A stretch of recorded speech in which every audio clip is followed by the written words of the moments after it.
Hello everyone, this is Anushka Gupta. Welcome to my channel move with mind. तो आज का हमारा टॉपिक होने है क्लासिफिकेशन ऑफ डब्ल्यूबीसी के ऊपर, ठीक है, जिसमें हम देखेंगे डब्ल्यूबीसी को कितने पार्ट में क्लासीफाई किया गया है। तो देखो यहाँ पे दिखा है कि on the basis of granules के बेसिस पे क्या है, डब्ल्यूबीसी को दो पार्ट में क्लासीफाई किया गया है, एक ग्रेनुलोसाइट, एक एग्रेनुलोसाइट। अब आपको नाम से ही समझ में आ रहा होगा, ग्रेनुलोसाइट मतलब क्या होता है, जिसके साइटोप्लाज्म ग्रेन्यूल्स प्रेजेंट होते हैं। अब यहाँ पे आपको क्वेश्चन आ रहा होगा ग्रेन्यूल्स क्या होते हैं। तो ग्रेन्यूल्स, अब अगर सेल का स्ट्रक्चर देखोगे तो यहाँ पे क्या है, सपोज न्यूक्लियस है, ये हमारा सेल है, तो उसमें एक स्मॉल क्या होगा, छोटा छोटा डॉट लाइक स्ट्रक्चर प्रेजेंट होता है जिसे हम ग्रेन्यूल्स कहते हैं, ठीक है। तो अगर साइटोप्लाज्म में ग्रेन्यूल्स प्रेजेंट है तो वो हमारा क्या कहलाएगा, ग्रेनुलोसाइट। और अगर साइटोप्लाज्म में, यहाँ पे साइटोप्लाज्म बना दिया, ठीक है, इसमें क्या है, ग्रेन्यूल्स प्रेजेंट नहीं है, तो उसे हम क्या कहेंगे, ए ग्रेनुलोसाइट कहेंगे, ठीक है। अब यहाँ पे देखो ग्रेनुलोसाइट को भी फर्दर क्या किया गया है, तीन पार्ट में डिवाइड किया गया है, एक न्यूट्रोफिल्स, बेसोफिल्स एंड इओसिनोफिल्स। वहीं ए ग्रेनुलोसाइट जो है उसको क्या किया गया है, दो पार्ट में क्लासीफाई किया गया है, एक मोनोसाइट और एक लिम्फोसाइट, ठीक है। तो इसमें हम क्या करेंगे, अब आपको सेपरेटली मैं बताती हूँ कि न्यूट्रोफिल्स क्या होती है, बेसोफिल्स क्या होती है, ठीक है। तो चलिए स्टार्ट करते हैं। तो सबसे पहले मैं आपको बताऊंगी क्या, ग्रेनुलोसाइट के बारे में, ठीक है। तो बेसिकली हम लोग ये तीनों के बारे में पढ़ने वाले हैं, ठीक है। तो मैं आपको बताती हूँ सबसे पहले कि इसमें हम क्या कॉमन चीज़ें देखेंगे इस तीनों में, कि हमें क्या तीनों में दिख रही है, ठीक है। तो यहाँ पे मैं आपको वो बता देती हूँ। तो यहाँ पे देखिए हम क्या देखेंगे तीनों में कॉमन। तो सबसे पहले हमारा आता है क्या, कि इसके अदर नेम, ठीक है, यानी इसका एक और नाम क्या होगा। फिर उसमें हम देखेंगे कि ग्रेन्यूल्स अपीयरेंस कैसा है, ठीक है, ग्रेन्यूल्स अपीयरेंस, कि किस में कैसा ग्रेन्यूल्स दिख रहा है। देन हम देखेंगे उसका डायमीटर कितना है, एंड लास्ट कि कितना उसमें लोब होता है। ये चार चीज़ें हम क्या देखेंगे, इसमें देखेंगे। तो लास्ट हमारा क्या था, लोबिन न्यूक्लियस, ठीक है। तो हम देखेंगे कि जो हमारी न्यूक्लियस है वो कितनी लोब की है, ठीक है। तो ये सारे फीचर्स हम देखेंगे ग्रेनुलोसाइट्स में, ठीक है। तो चलिए स्टार्ट करते हैं। सबसे पहले हम ग्रेनुलोसाइट, ठीक है। तो फंक्शन भी हम देखेंगे, इसमें पांच चीज़ें हो रही है, name, granules appearance, diameter, nucleus में कितनी लोब है, एंड उसके फंक्शन, ठीक है। तो चलिए स्टार्ट करते हैं। तो यहाँ से हम स्टार्ट करते हैं। हम क्या स्टार्ट करने वाले हैं, ग्रेनुलोसाइट का, ठीक है। तो सबसे पहले हम देखते हैं ग्रेनुलोसाइट्स के बारे में। तो ग्रेनुलोसाइट्स में हमारी कितनी आ रही थी सेल्स, तीन आ रही थी। कौन कौन सी आ रही थी, सबसे पहले हमारा आ रहा था क्या, न्यूट्रोफिल्स। देन हमारा आ रहा था बेसोफिल्स, और एक आ रहा था इओसिनोफिल।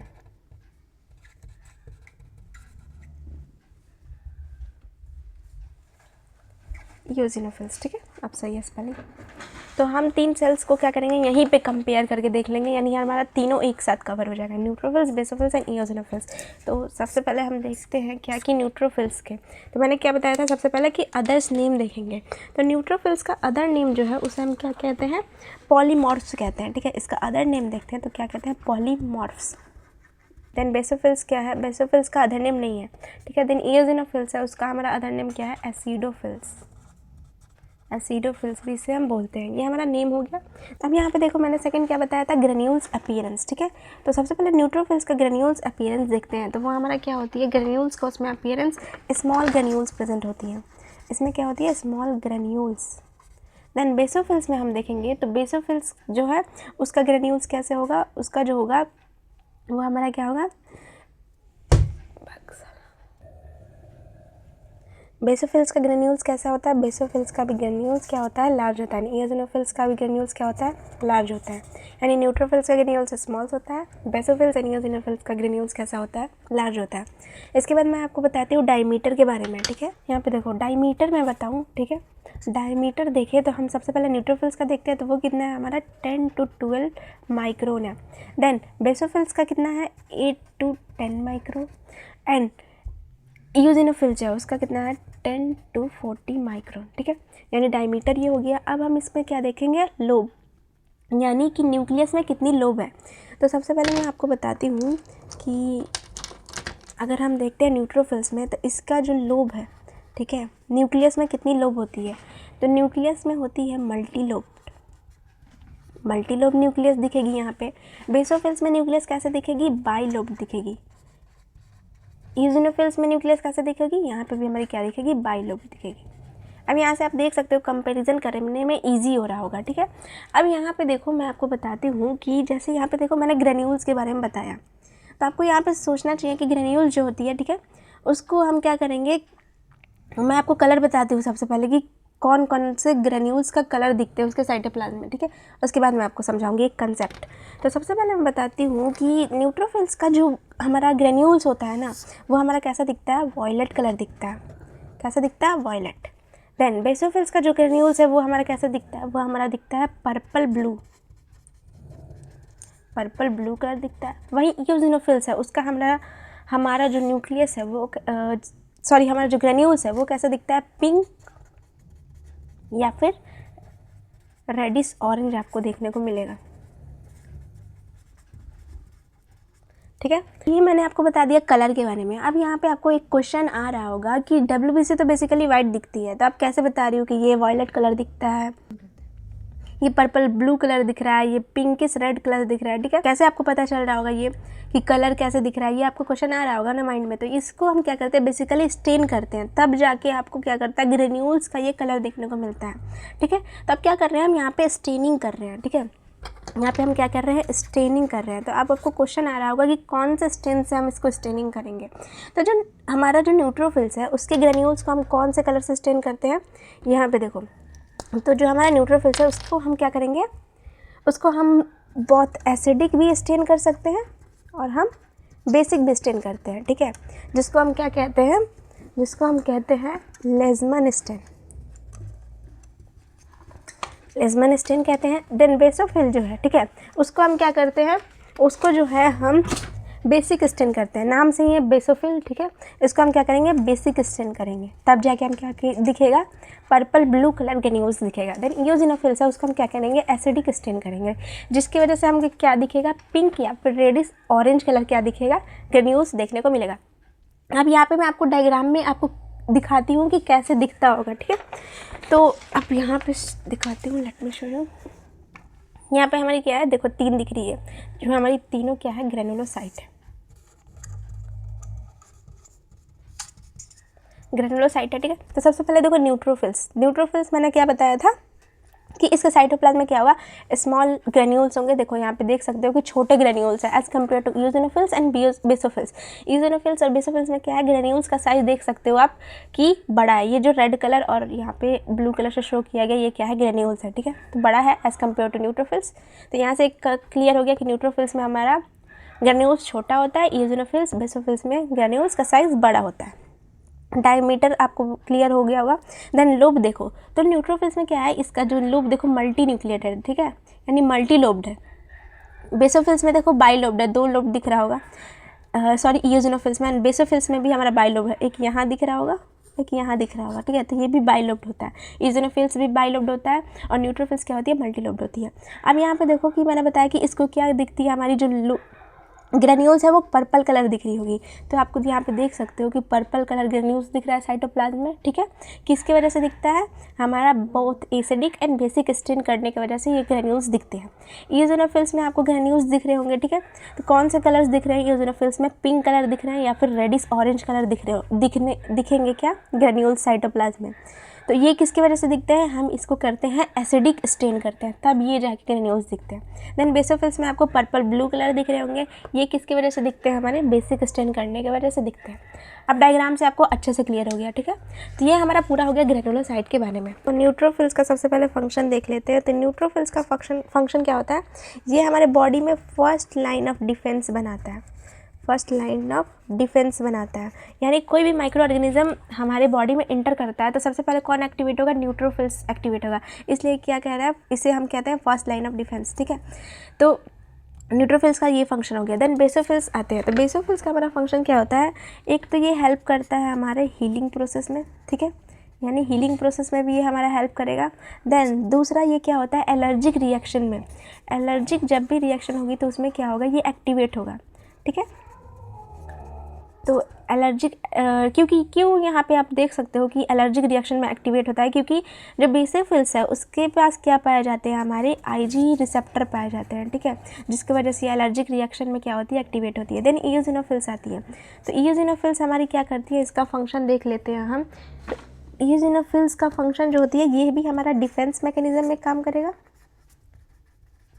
यानी बाहर से कोई भी पैथोजन आएगा तो ये क्या होगा, एक्टिवेट हो जाएंगे, जैसे कि पैरासाइट्स हो गए, ठीक है, तो ये क्या होगा, एक्टिवेट हो जाएगा। देन इसका सेकेंड एक्शन क्या हो जाएगा, ये भी एलर्जिक रिएक्शन में क्या होता है, एक्टिवेट होता है, जैसे कि हमारा अस्थमा हो गया, ठीक है, इसमें क्या होता है, ये हमारा एक्टिवेट हो जाएगा। तो यहाँ पे फंक्शन भी हमने देख लिया। अब आपको जैसे कि अस्थमा मैंने बताया कि ये हमारी क्या होती है, एलर्जिक रिएक्शन में एक्टिवेट होती है, तो इसका नंबर जो होती है ईओसिनोफिल का नंबर इंक्रीज़ हो जाएगा, जिसके आपको पता चलेगा कि हाँ कोई बॉडी में एलर्जिक रिएक्शन हो रही है जिसकी वजह से ईओसिनोफिल्स का नंबर बढ़ा है, ऐसे भी देखा जाता है रिपोर्ट, ठीक है। तो ये हमारी हो गई ग्रेनुलोसाइट के बारे में। अब हम देखते हैं ए ग्रेनुलोसाइट के बारे में, ठीक है। तो ए ग्रेनुलोसाइट को कितने पार्ट में डिवाइड किया गया था, 2, एक हमारा लिम्फोसाइट हो गया एंड एक हमारा क्या था, मोनोसाइट, ठीक है। तो मैं आपको मोनोसाइट का एक यूनिक फीचर बताती हूँ। तो मोनोसाइट क्या होती है, हमारी लार्जेस्ट लिम्फोसाइट होती है, यानी जितने भी WBC है उसमें सबसे लार्जेस्ट कौन होगी, हमारी मोनोसाइट होगी, ठीक है। तो लार्जेस्ट ल्यूकोसाइट होगी, मैंने आपको स्पेशल फीचर्स बताया। अब हम देखते हैं इसको कंपेरिजन करें, ठीक है, कि इसमें क्या होती है। तो नाम से ही आपको पता चल रहा होगा कि जो हमारा इसमें देखो ए ग्रेनुलोसाइट्स, तो ये हमारा जो साइटोप्लाज्म होगा उसमें ग्रेन्यूल्स क्या होगी, नहीं होंगी, तो ग्रेन्यूल्स एब्सेंट होता है किसमें, साइटोप्लाज्म में। तो साइटोप्लाज्म हमारा कैसा होता है, साइटोप्लाज्म क्लियर होगा। मोनोसाइट में भी हमारा क्या होगा, साइटोप्लाज्म जो है वो हमारे क्या होगी, क्लियर होगी, ठीक है, साइटोप्लाज्म क्लियर। देन हम देखते हैं क्या, डायमीटर के बारे में। तो डायमीटर लिम्फोसाइट है उसका कितना होगा, हमारा 7 to 12 माइक्रो। देन मोनोसाइट का डायमीटर कितना होगा, 40 to 80 माइक्रो, ये हो गया। अब हम उसके बाद देखते हैं कि न्यूक्लियस कैसी होती है।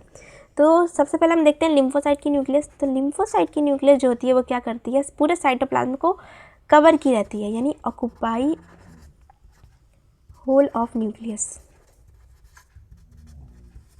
पूरे साइटोप्लाज्म क्या होगी, न्यूक्लियस से ही कवर होगी। यहाँ पे देखो मोनोसाइट में हमारा क्या होगा कि किडनी शेप न्यूक्लियस होगी, यानी जिसमें किडनी शेप न्यूक्लियस देगी वो हमारी क्या होगी, मोनोसाइट हो जाएगी। ऐसे इजीली आप पहचान सकते हैं। और लिम्फोसाइट में क्या होगी, पूरी न्यूक्लियस ही कवर की रहेगी साइटोप्लाज्म को। ये मैंने आपको न्यूक्लियस के बारे में बता दिया। अब यहाँ पे देखो कि बेसिकली मैं आपको चीज़ बताने वाली हूँ लिम्फोसाइट के बेसिस पे। तो लिम्फोसाइट को क्या किया गया है ना, क्लासीफाई किया गया है। लिम्फोसाइट है, ये हमारी लिम्फोसाइट है, इसको क्या किया गया है, क्लासीफाई किया गया है। तो 2 पार्ट में इसको क्या किया गया, क्लासीफाई किया गया है। किसके बेसिस पे क्लासीफाई किया गया है, एक तो हमारी आती है साइज़ के बेसिस पे क्लासीफाई किया गया है, एक जो है हमारी फंक्शन के बेसिस पे क्लासीफाई किया गया है। यानी लिम्फोसाइट को 2 पार्ट में क्लासीफाई किया गया है, एक साइज के बेसिस पे, एक फंक्शन के बेसिस पे। तो साइज के बेसिस पे क्लासीफाई किया गया है, फिर 2 पार्ट में, जस्ट अ सेकेंड। तो साइज के बेसिस पे क्या होती है हमारी लिम्फोसाइट, 2 टाइप की होती है, एक हमारी लार्ज लिम्फोसाइट, एक हमारी होती है स्मॉल लिम्फोसाइट, ठीक है। देन तो लार्ज लिम्फोसाइट जो होती है वो क्या होगी, लार्ज होगी, स्मॉल लिम्फोसाइट क्या होगी, स्मॉल होगी। अब लार्ज लिम्फोसाइट की डायमीटर कितनी होगी, इसकी 10 to 12 माइक्रोन होगी। देन स्मॉल वाली कितनी होगी हमारी, 7 to 10 माइक्रोन होगी, ठीक है। अब फंक्शन के बेसिस पे भी 2 पार्ट है इसके, एक हमारी होती है टी लिम्फोसाइट जो आप पहले से ही पढ़ते आ रहे हो, एक हमारी होती है बी लिम्फोसाइट, ठीक है। तो ये हमारी टी लिम्फोसाइट जो होती है, यानी ठीक है, तो यहाँ पे देखो टी लिखा है। टी मतलब क्या होती है, जो बनेगी हमारी सेल, दोनों सेल कहाँ बनेगी, बोन मैरो में ही बनेगी। लेकिन इसमें क्या आती है, हमारी ट्विस्ट आती है। अगर ये बोन मैरो में तो बन रही है, लेकिन मैचुरेशन जो है बी लिम्फोसाइट का वो बोन मैरो में ही हो रही है, ठीक है। बी लिम्फोसाइट और इसका मैचुरेशन कहाँ होगा, बोन मैरो में। टी से हमारी क्या है, टी लिम्फोसाइट, और इसका मैचुरेशन कहाँ होगा, लेकिन थाइमस में होगा, ठीक है।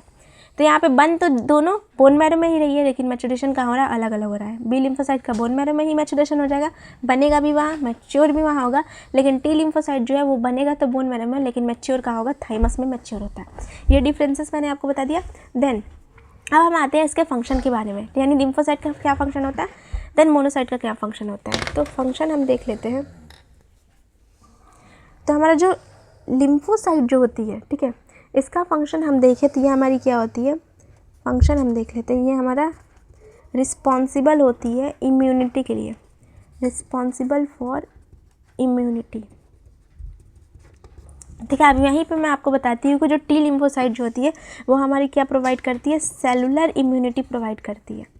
देन बी लिम्फोसाइट जो होती है वो हमारी क्या प्रोवाइड करती है, ह्यूमोरल इम्यूनिटी। ये तब मैं आपको बताऊंगी जब मैं आपको इम्यूनिटी पढ़ाऊंगी, तब वहाँ पर डिटेल में बताऊंगी, ठीक है, कैसे T lymphocyte cellular immunity provide करी है और B lymphocyte humoral immunity provide करती है। फंक्शन क्या हो गया, इम्यूनिटी प्रोवाइड कराता है लिम्फोसाइट। देन मोनोसाइट जो होता है वो उसका फंक्शन क्या होता है, उसका फंक्शन ये फर्स्ट लाइन ऑफ डिफेंस, ठीक है।